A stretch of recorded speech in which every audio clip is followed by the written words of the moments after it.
सैन्योरुभयो मध्ये रथं स्थापयम्योचित यावदेतानिरीक्ष्यं योद्धुकामानवस्थितान् कैमरया सह योद्धवैमसिम्रन् मुद्मे।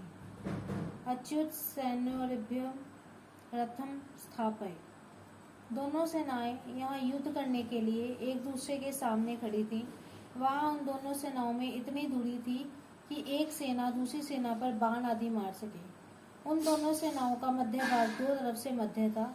सेनाएं जितनी चौड़ी खड़ी थी उस चौड़ाई का मध्य भाग और दोनों सेनाओं का मध्य भाग यहाँ से कौरव सेना जितनी दूरी पर खड़ी थी उतनी ही दूरी पर पांडव सेना खड़ी थी। ऐसे मध्य भाग में रथ खड़ा करने के लिए अर्जुन भगवान से कहते हैं जिससे दोनों सेनाओं को आसानी से देखा जा सके।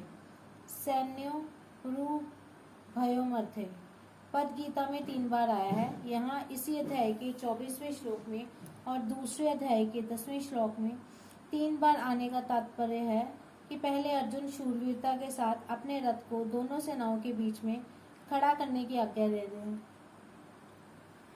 फिर भगवान दोनों सेनाओं के बीच में रथ को खड़ा करके कुरुवंशियों को देखने के लिए कहते हैं और अंत में दोनों सेनाओं के बीच में ही विषाद मगन अर्जुन को गीता का उपदेश देते हैं। इस प्रकार पहले अर्जुन में शूरवीरता थी, बीच में कुटुंबियों को देखने से मोह के कारण उनके युद्ध से उपरति हो गई और अंत में उनको भगवान से गीता का महान उपदेश प्राप्त हुआ जिससे उनका मोह दूर हो गया। इससे ये भाव निकलता है कि मनुष्य यहाँ कहीं और जिस किसी परिस्थिति में स्थित है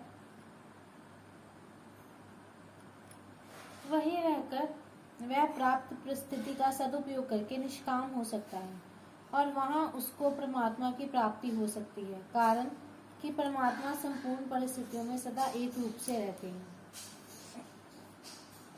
यावदेतानिरीक्ष्यं योद्धुकामानवस्थितान् कैमरया सह योद्धवैमसिम्रन् मुद्मे। दोनों सेनाओं के बीच में रथ कब तक खड़ा करें? इस पर अर्जुन कहते हैं कि युद्ध की इच्छा को लेकर कौरव सेना में आए हुए सेना सहित जितने भी राजा लोग खड़े हैं उन सबको जब तक मैं देख ना लूं तब तक आप रथ को वहीं खड़ा करिए। इस युद्ध के उद्योग में मुझे किन किन के साथ युद्ध करना है, उनमें कौन मेरे समान बल वाले हैं, कौन मेरे से कम बल वाले हैं और कौन मेरे से अधिक बल वाले हैं, उन सबको मैं जरा देख लूं। यहाँ योद्धुकामान पद से अर्जुन कह रहे हैं कि हमने तो संधि की बात ही सोची थी पर उन्होंने संधि की बात स्वीकार नहीं की क्योंकि उनके मन में युद्ध करने की ज्यादा इच्छा है।